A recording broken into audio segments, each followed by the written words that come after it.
The way we view the universe has a profound impact on our understanding of ourselves. Today we see the Earth as a small, fragile globe, orbiting at just the right distance from the Sun for life to flourish. It appears to be the only planet with life in the solar system, and the planets themselves are mere specks in the vacuum of space. Human life seems reduced to insignificance when set against the vast, nearly empty spaces of modern astronomy.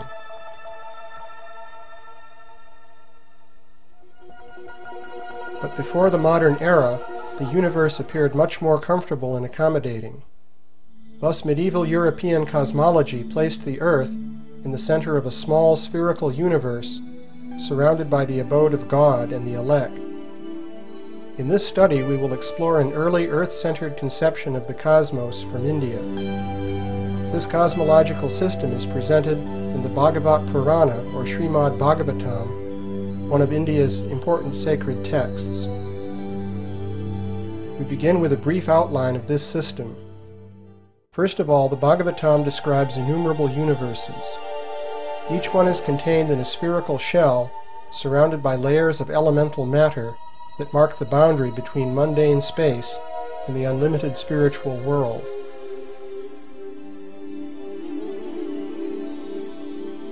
The region within the shell is called the Brahmanda, or Brahma egg.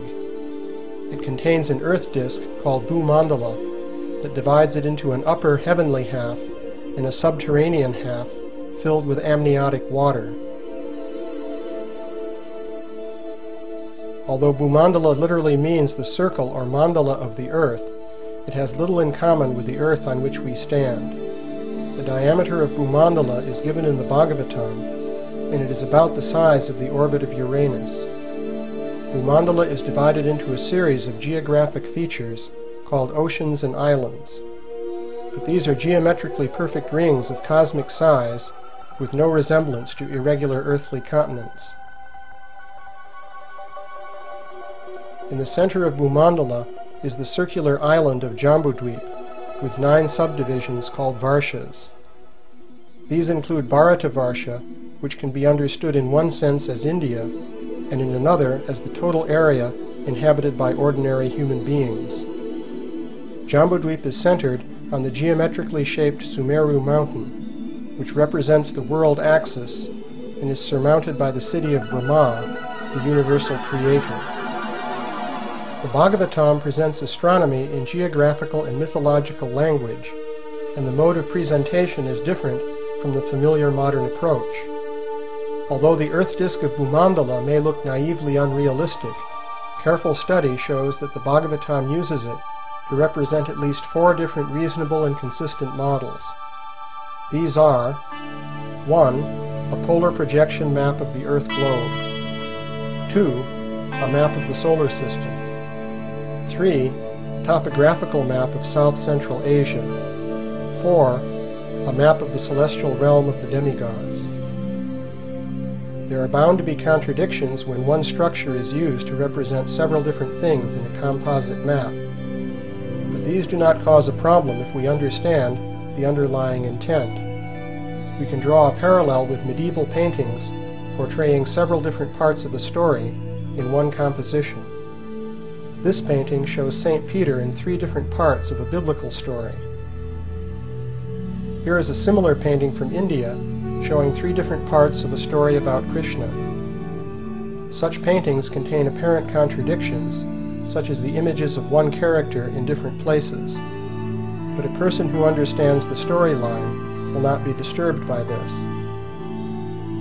As source material, we will refer to the Bhagavat Purana and to several important commentaries on this text by traditional Indian scholars. We will also refer to the great Indian epic, the Mahabharata, to other sacred texts, including the Vishnu Purana, and to important Indian astronomical works, such as the Surya Siddhanta. Bhumandala as a planisphere. We begin by discussing the interpretation of Bhumandala as a planisphere, a polar projection map of the Earth globe. Each important interpretation of Bhumandala is obtained by focusing on a cluster of Bhumandala features and temporarily ignoring features outside the cluster. In this case, note that the ring-shaped islands and oceans of Bhumandala have widely varying scales as defined in the Bhagavatam. For now, we ignore this. The planisphere interpretation of Bhumandala requires that we give them all equal width. In fact, this is commonly done in diagrams of Bhumandala, such as this one, dating to the early 19th century. Bhumandala with equalized rings can be seen as a stereographic projection of a spherical Earth. Stereographic projection is an ancient method of mapping points on the surface of a sphere to points on a plane. This method can be applied to map a modern Earth globe onto a plane.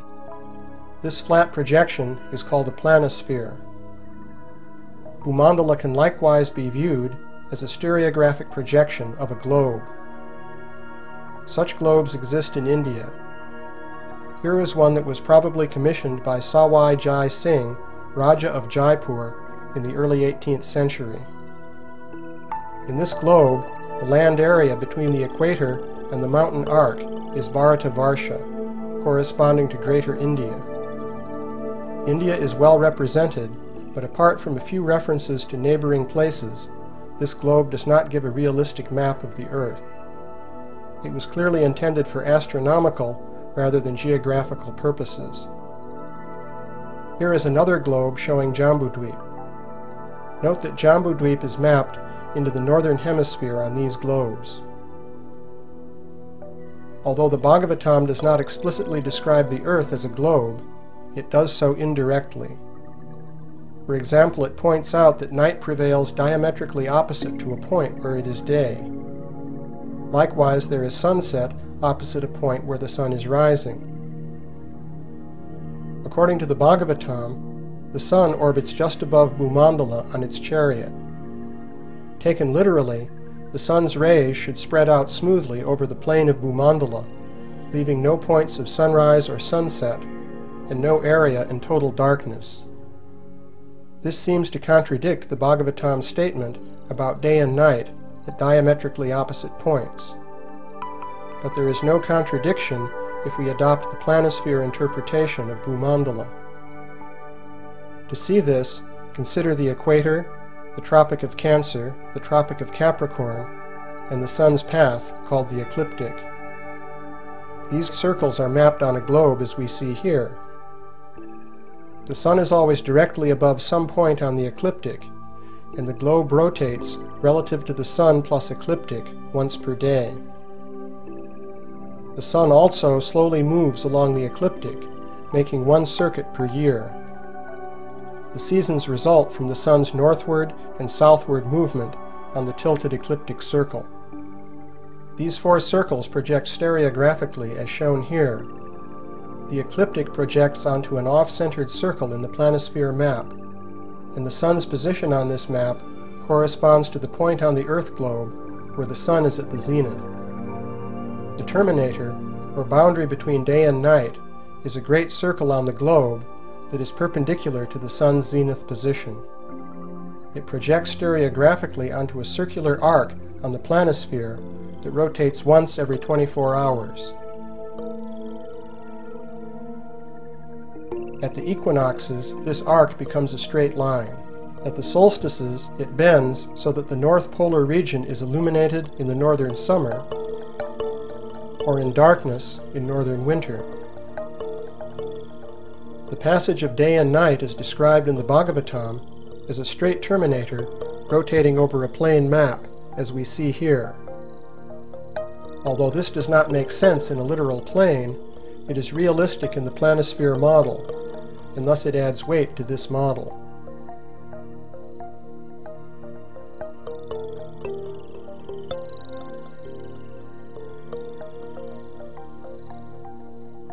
Here we see the ecliptic and the zodiac projected stereographically onto the Earth map. The sun and zodiac revolve clockwise together once per day, while the sun moves counterclockwise around the zodiac once per year. Here the zodiac is projected stereographically onto Bhumandala.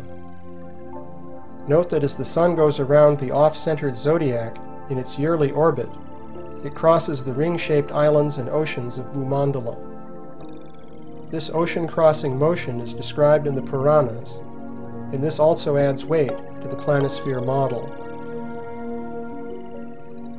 Bhumandala can be compared with an astronomical instrument called an astrolabe, which was popular in the Middle Ages. On the astrolabe, the off-centered circle represents the orbit of the Sun, the ecliptic. In an astrolabe, the Earth is represented in stereographic projection on a flat plate called the mater. The ecliptic circle and important stars are represented on another plate called the ret. Different planetary orbits could likewise be represented by different plates, and these would be seen projected onto the Earth plate when one looks down on the instrument. The Bhagavatam similarly presents the orbits of the Sun, the Moon, and important stars on a series of planes parallel to Bhumandala. The orbits of the planets are placed on additional parallel planes.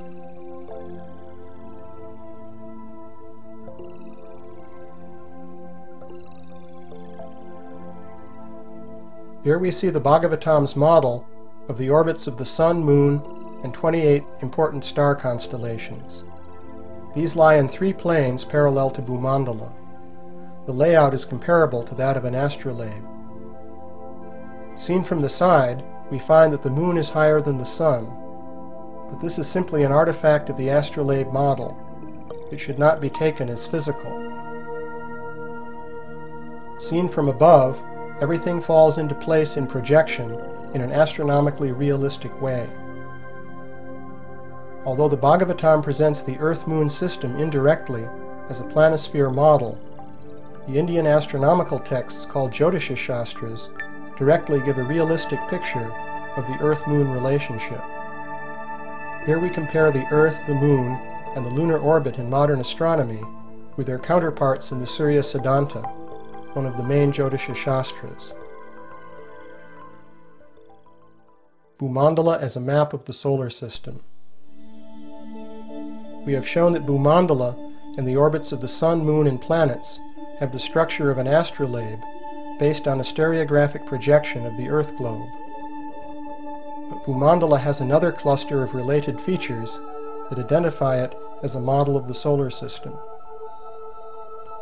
Consider the plane of Bhumandala cutting across the sphere of the Brahmanda. Previously, we interpreted Bhumandala as a planisphere map, but now we shall take it as a literal plane. When we do this, it looks at first like a naive flat Earth, with the bowl of the sky above and the underworld below. But the Sun doesn't fit the naive flat Earth model. The Bhagavatam says that the Sun orbits on its one-wheeled chariot, which rides on Bhumandala. If we take Bhumandala as a literal plane, we see that the Sun orbits nearly in this plane. This is not what we expect in a naive flat Earth model. There we expect the Sun to rise above the flat Earth disk at a steep angle and then set at a similar angle. The motion of the Sun on its chariot corresponds to what happens in the Arctic during the summer, but it never would be observed at the latitudes of India. At these latitudes, the Sun orbits above an observer's head, as shown in this model. Since Bhumandala is close to the plane of the Sun's orbit, Bhumandala must stand at an angle to the plane of the observer's horizon. It is not the flat Earth imagined by naively extending that horizon. Rather, it can be argued that Bhumandala corresponds to the ecliptic plane. The Sun has 2 motions. In the planisphere model, the rapid daily clockwise motion takes the Sun around the cosmic axis of Meru relative to Bhumandala. The slow yearly counterclockwise motion takes the Sun around the ecliptic circle. Here the predominant motion is clockwise.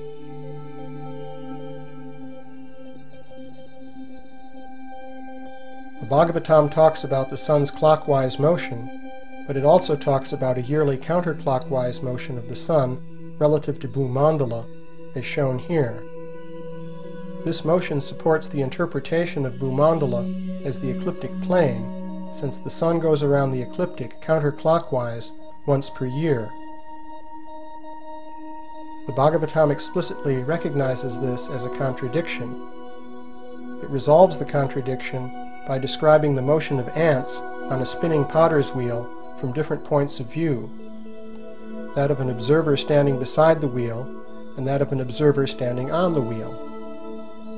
This is the concept of relative motion, but we must realize that the Bhagavatam uses the same reference frame, namely Bhumandala, to describe different relative motions.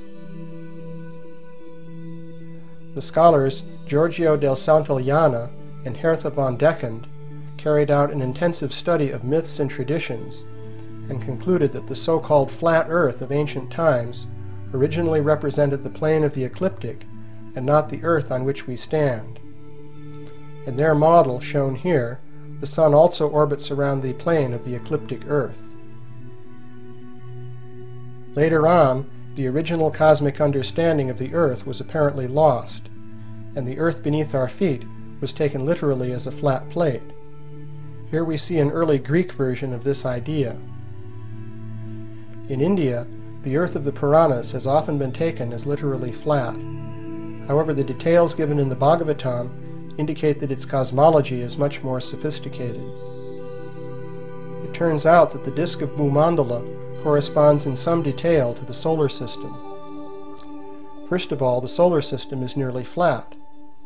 The Sun, the Moon, and the 5 planets, Mercury through Saturn, all orbit nearly in the ecliptic plane.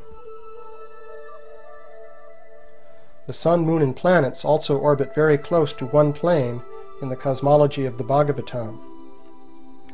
In one verse, the region where the planets orbit is compared to the thin space between 2 halves of a bean seed. The region of the planetary orbits is called antariksha, or inner space. In this picture, it is shown as a thin plate extending directly above Bhumandala. In the planisphere model, the planes of the planetary orbits correspond to the plates in an astrolabe. This is not realistic for a solar system model, but it is realistic to put the planetary orbits in a thin disk of space parallel to the ecliptic. The heights of the planetary orbits are given in a unit called the yojana, which is about 8 miles in length. All distances in the Bhagavatam are expressed in terms of this unit.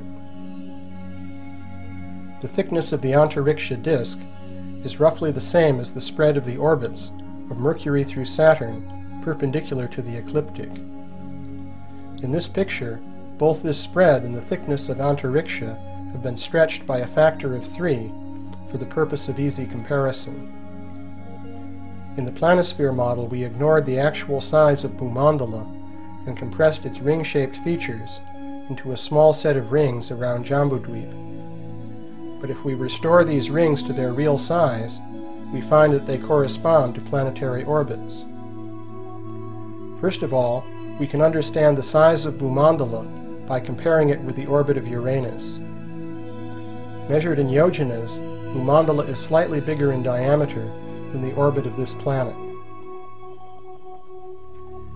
Within Bhumandala, a ring-shaped mountain called Lokaloka is defined by the Bhagavatam as the outer limit of the luminaries. Perhaps coincidentally, this ring is about the size of the orbit of Saturn, the outermost of the planets visible to the naked eye. We can understand the scale of Bhumandala by comparing it with the Earth, the solar system, out to Saturn and Uranus, and the Milky Way galaxy. Bhumandala closely matches the solar system, but it differs radically in size from the Earth and the galaxy. If we compare the rings of Bhumandala with the orbits of the 5 planets, Mercury through Saturn, we find further alignments which give weight to the hypothesis that Bhumandala was designed as a map of the solar system. To show this accurately, we have to look at a geocentric model of the solar system. Here is the geocentric system as given by the famous astronomer Tycho Brahe. Note that Brahe has the 5 traditional planets orbiting the Sun and the Sun orbiting the Earth. In the 19th century, the South Indian scholar Tiruvenkata Ramanuja Geoswami compared the solar system with Bhumandala. Here is a diagram of his model. Tiruvenkata's model exactly matches the geocentric model of Tycho Brahe. In fact, this is the natural way to compare Bhumandala with the planetary orbits. Planetary orbit can be portrayed from a sun-centered or Earth-centered standpoint. Here we see how the orbit of Venus changes when we shift the camera's viewpoint from the Sun to the Earth. The sun-centered viewpoint is essential for modern orbital calculations, but the Earth-centered viewpoint is necessary for all Earth-based observations. In a geocentric model, a planet orbits the Sun, while the Sun orbits the Earth. This produces a looping motion like that produced by a spirograph. In this simple mechanical model, we see the Sun orbiting the Earth in the center, and Venus orbiting the Sun. Here we see the orbital track traced out by Venus in its geocentric orbit. Note that it passes from one boundary circle of Bhumandala to another. Here we see the same thing for Mercury. The alignment between the planetary orbit and the circular features of Bhumandala is approximate at 8 miles per yojana. If we choose about 8.5 miles per yojana, it becomes very accurate for all 5 traditional planets. Here we see the orbit of Mars. This orbital spiral also grazes an inner circle of Bhumandala and an outer circle. The Sun's geocentric orbit is a simple near-circular ellipse that runs down the center of one of the oceans of Bhumandala. It is noteworthy that the geocentric orbit of the Sun is so small compared with the Brahmanda that the Brahmanda is nearly Sun-centered or heliocentric. It is also worth noting that some commentators on the Bhagavatam take it to be fully heliocentric. The inner planets Mercury, Venus, and Mars are close neighbors of the Sun. For these planets, there is a 1-to-1 match between the 6 inner and outer boundary curves of their orbits and 6 bounding circles of Saptadweep, the inner system of 7 islands and oceans of Bhumandala. The Sun's orbit provides a 7th circle, dividing the 6 into 2 symmetric groups. The outer planets Jupiter and Saturn delineate a larger ring of Bhumandala lying outside Saptadweep. Jupiter defines the inner boundary of this ring, and Saturn nearly grazes its outer boundary, known as Lokaloka Mountain. As we mentioned before, this ring mountain is fixed in the Bhagavatam as the outer boundary of the luminaries, and Saturn is the outermost planet visible to the naked eye. Until recent times, astronomers generally underestimated the distance from the Earth to the Sun. Thus it is remarkable that the dimensions of Bhumandala in the Bhagavatam are consistent with modern data on the size of the Sun's orbit and the solar system as a whole. In particular, the Earth-Sun distance and the size of the solar system were seriously underestimated by Claudius Ptolemy, the greatest astronomer of classical antiquity. The detailed correlations between Bhumandala features and planetary orbits may seem contrary to the known history of science, but they are corroborated by historical data suggesting the existence of advanced scientific knowledge in the distant past. For example, a historical study of the yojana provides evidence supporting a yojana length of about 8.5 miles, the same length that emerges from the comparison of planetary orbits with Bhumandala. This yojana length is connected with accurate knowledge of the degree of latitude, and this requires accurate knowledge of the size and shape of the Earth. The historical evidence for the size of the yojana involves Greek and Chinese reports on distance measurements in India. It ties in with extensive evidence for the existence of scientifically defined measures in ancient Egypt and the Near East. And it is corroborated by the unit of measure called the hat that was used in the design of the 12th century temple of Angkor Wat in Cambodia. The orbital correlations are also supported by a statistical study reported in the text. Taking all of the evidence into account, the remarkable agreement between the solar system and the detailed structure of Bhumandala cannot be dismissed as a mere coincidence. Jambudweep is a topographical map of south-central Asia. Jambudweep, the central hub of Bhumandala, can be understood as a local topographical map of part of south-central Asia. This is the third of our 4 interpretations of Bhumandala. In the planisphere interpretation, Jambudweep represents the northern hemisphere of the Earth globe. However, the detailed geographic features of Jambudweep do not match the geography of the northern hemisphere. Consider this map of Jambudweep. The circle of Jambudweep is divided into 9 regions called Varshas by 6 horizontal and 2 vertical mountain chains. The southernmost region is called Bharata Varsha. Careful study shows that this map corresponds to India plus adjoining areas of south-central Asia. The first step in making this identification is to observe that the Bhagavatam assigns many rivers in India to Bharat Varsha, the southernmost division of Jambudweep. Thus Bharat Varsha represents India. The same can be said for many mountains in Bharat Varsha.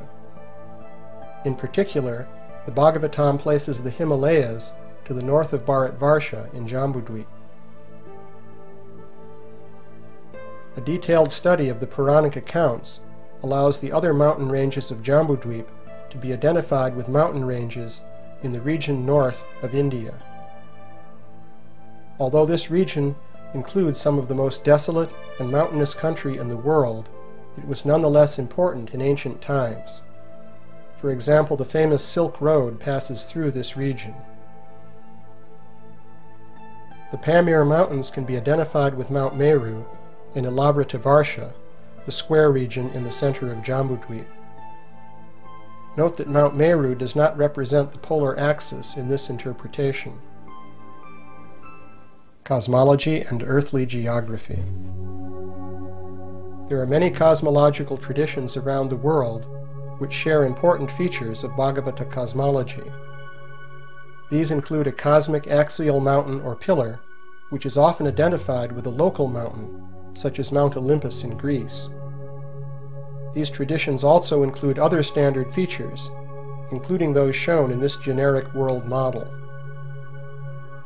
The cosmology of the Bhagavatam and the Puranas is shared in its broad features by Buddhism, and it is widespread in the Buddhist countries of Asia. This East Asian picture depicts a square version of Mount Meru and the oceans and islands of Bhumandala, surmounted by planetary orbits. This Korean wheel map shows a central continent surrounded by a circular ocean and another circular continent. Joseph Needham, in his treatise on Chinese science, traces these wheel maps to India or Babylon. Here is a Babylonian wheel map. Wheel maps were also made in medieval Europe. In these Judeo-Christian maps, Jerusalem and the sacred hill called Mount Zion were identified as the world axis. Somehow or other, the tradition of Jambudweep seems to have influenced Gerardus Mercator, who placed a mountain surrounded by a circular continent at the north pole of his map of the Arctic region. The 4 perpendicular rivers or channels flowing from the central mountain correspond to the 4 branches of the celestial Ganges flowing from Mount Meru. Here is a Phoenician seal with a personified world mountain and 4 streams issuing forth at right angles. The Dogon tribe, living near the upper bend of the Niger River, posit a circular continent with a central pillar surmounted by the residence of their high god Amma. Note the world-girdling serpent in the circular ocean. The ethnologist Evans Wentz identifies this Navajo sand painting as a representation of the 4 sacred directional mountains of the Navajos.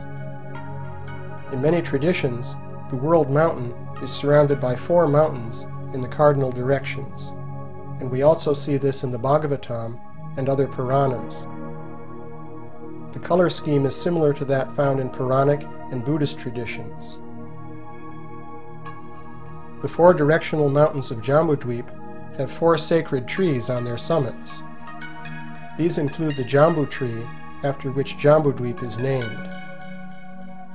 The theme of a cosmic tree of life is very common, and this tree often grows on the world mountain or stands in place of it. Here we see the Scandinavian tree of life called Yggdrasil. The apocryphal biblical literature describes a tree of life with 4 rivers of honey, milk, oil, and wine that flow down into Eden. For comparison, the Bhagavatam has rivers of special juices flowing from its 4 sacred trees. This Assyrian seal shows the tree of life on the world mountain plus 2 sacred streams. In this East Asian picture, the tree of life stands upon the column of Mount Meru, centered on the ring pattern of Bhumandala. The Mayans of Central America have a tree of life that extends through 7 heavens, and they also speak of 5 lower worlds. Graded heavens and underworlds are found in many cosmologies, including that of the Bhagavatam. Here we see the cosmology of the Shipibo tribe of the Peruvian Manteya. This includes the tree of life, the circular continent and surrounding ocean, and the world-girdling serpent. The cosmology of the Warao of the Orinoco Delta also features a serpent of being that surrounds their world. Here we see the Norse serpent that surrounds Midgard, the inhabited world of Norse cosmology. The Bhagavatam places a universal serpent called Anantashesha beneath Bhumandala. He is generally depicted as supporting the earth from beneath, but the Mahabharata also says that he encircles her in his coils. The Bhagavatam places the cities of Brahma and the 8 Lokapalas on top of Mount Meru. Similarly, many traditions place the abode of the gods on top of their axial mountain or pillar. Here is the geometric layout of the cities of the 8 Lokapalas, or world guardians. These figure in the Vastu Purusha Mandala used to lay out temples in traditional Indian architecture. The grid of the Vastu Purusha Mandala is also associated with the nakshatra constellations marking the ecliptic. Thus the earthly side of a temple was connected with the heavenly realm of the ecliptic. This brings us back to our interpretation of Bhumandala, the circle of the earth, with the solar system. In India, it was traditional to identify the earth, or a localized part of the earth, with the heavens. We see the same thing in many traditions where the cosmic axis is identified with a mountain or cultural center. Bhumandala as a map of the celestial realm of the demigods. Bhumandala can also be understood as a map of the celestial realm of the demigods. One curious feature of Jambudweep is that the Bhagavatam describes all of the Varshas, or regions, other than Bharatavarsha, as heavenly realms, where the inhabitants live for 10,000 years without suffering. This has led some scholars to suppose that Indians used to imagine foreign lands as celestial paradises. However, the Bhagavatam does refer to barbaric peoples outside India, such as Huns, Greeks, Turks, and Mongolians, who were hardly thought to live in paradise. One way around this is to suppose that Bharatavarsha includes the entire Earth globe, while the other 8 Varshas refer to celestial realms outside the Earth. This is a common understanding in India, and it is illustrated by this 19th century South Indian diagram, where the Earth globe is identified with Bharatvarsha. But the simplest explanation of the heavenly features of Jambudvipa is that Bhumandala was intended to represent the realm of the demigods. Like the other interpretations we have considered, this one is based on a cluster of mutually consistent points in the cosmology of the Bhagavatam. The first point is that the demigods are portrayed as being so large that we are literally like ants in comparison with them. For example, this picture shows the size of Lord Shiva in relation to Europe, based on dimensions given in the Bhagavatam. This explains the enormous sizes attributed to mountains, trees, and other features in Jambudvipa. Although Jambudvipa refers to a region of this earth, it doubles as a realm of demigods of superhuman size. How can mere humans meet and interact with such gigantic beings? The answer is that travel from this earth to the celestial realm may involve a great expansion in size. For example, in the Bhagavatam story of Matsya Avatar, King Satyavrata of South India finds a remarkable fish. Later on, the fish expands to 8 million miles in length and pulls the king on a boat through a cosmic deluge covering Bhumandala. Systematic changes in size are carried out using the siddhis, or mystic powers, called anima, size reduction, and mahima, size expansion. According to the Bhagavatam, these powers are based on the transcendental form of Vishnu, who is larger than the universes as Mahavishnu, and smaller than an atom as the Supersoul. There are also siddhis which enable one to take shortcuts across space. This is illustrated by a story from the Bhagavatam in which the mystic yogini Chitralekha abducts Aniruddha from his bed in Dwarka and transports him mystically to a distant city. In addition to moving from one place to another in ordinary space, the mystic cities enable one to travel in the all-pervading ether or to enter another continuum. A classical example of a parallel continuum is Krishna's transcendental realm of Vrindavan, which is said to be unlimitedly expansive. This transcendental realm is said to exist in parallel to the finite earthly Vrindavan in India. A story from about 500 years ago tells of how Dukhi Krishna Das found an ankle ornament belonging to Radharani that fell into this dimension from the transcendental Vrindavan. He subsequently met a gopi who came from that realm to retrieve the ornament. Later on, Dukhi Krishna Das, who is now known as Shaimananda, entered the same transcendental realm in meditation. Thus the transfer from one continuum to another depends on the traveler's state of consciousness. The Sanskrit literature abounds with stories of parallel worlds. For example, the Mahabharata tells the story of how Arjuna was abducted by the Naga princess Ulupi while bathing in the Ganges. Arjuna was pulled down into the kingdom of the Nagas, which exists in another dimension. The idea of parallel worlds linked by mystical travel explains how the worlds of the demigods and still higher beings are connected with our world. In particular, it explains how Jambudvipa, as the celestial realm of the demigods, is connected with Jambudvipa as the earth, or part of the earth. The vertical dimension in Bhagavat Cosmology. The Bhumandala disk represents the exoteric domains of the earth and planets.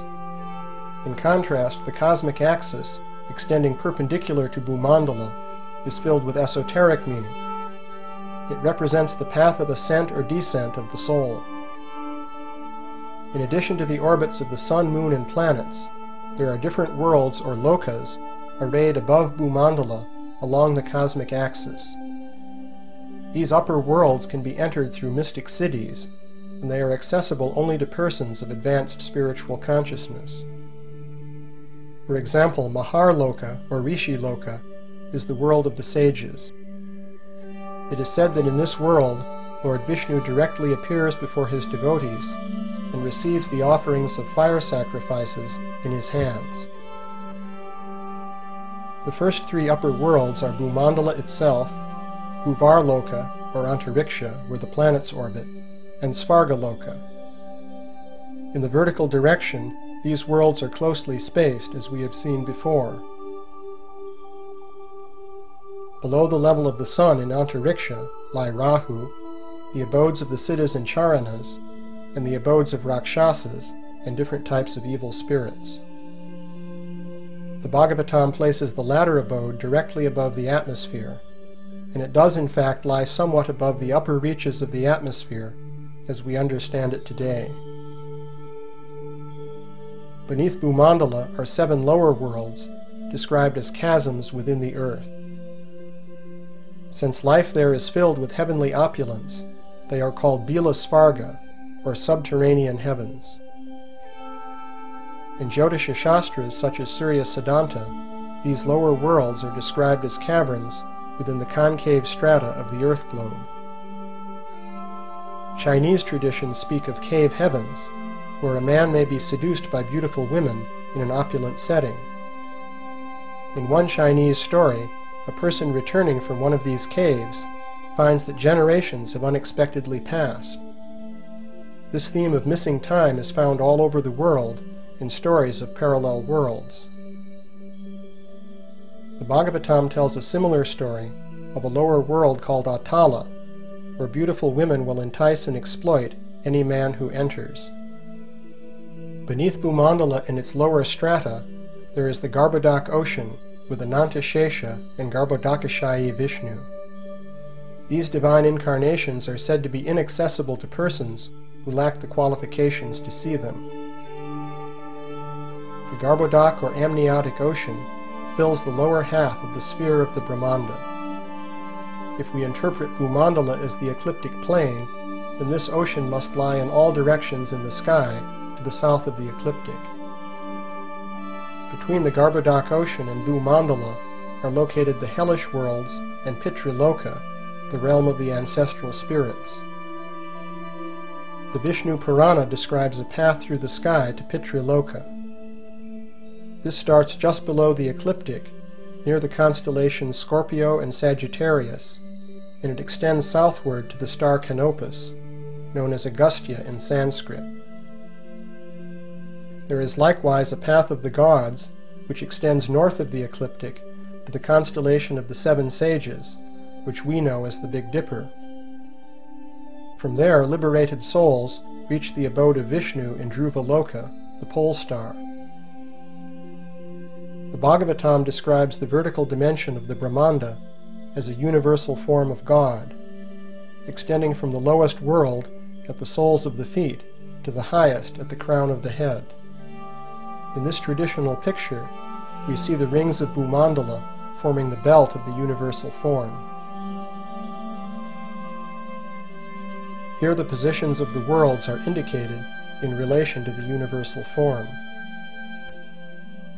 The levels in the universal form are associated with the spinal chakras on which yogis meditate, and the spine itself is called Meru Danda, after Mount Meru, the cosmic axis. The ascent of the soul through different levels of the Brahmanda is analogous to the ascent of the life force through the chakras in the body. In general, the vertical dimension of the universe represents the path of ascent or descent of the soul through different worlds in different states of consciousness.